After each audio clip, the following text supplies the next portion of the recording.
আল্লামা শামসুল হক ফরিদপুরি বানাবার জন্য, আপনার সন্তানদারে শাইখুল ইসলাম আহমদ শফি বানাবার জন্য, ইমাম গাজালি বানাবার জন্য, ইলিয়াস রহমান জিহাদির মধ্যে একটা গুনাহগার বানাবার জন্য।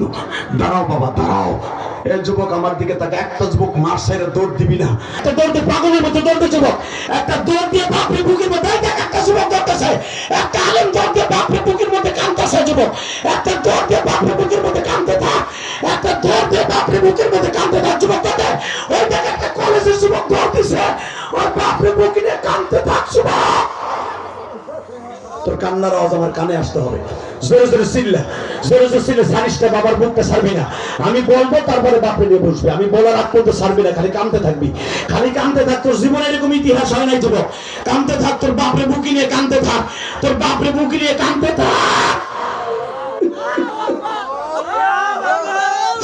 যাদের বাপ নাই তারা কি করবে, তারা কাঁদতে থাকে। আপনার বাপ নাই, আপনার বড় ভাই নাই, বড় ভাইটারে বাপ মনে করে বুকের মধ্যে নিয়ে বাপ চাও।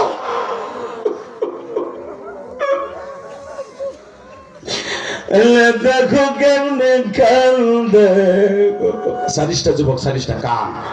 বাপরে জড়াই ধরে কানবি না, কারে জড়াই ধরে কানবি? এবারে তোর বাপ তোর বুকের মধ্যে নিয়ে কত কানছে যখন তুই অসুস্থ ছিলি, 1.5 বছর বয়স।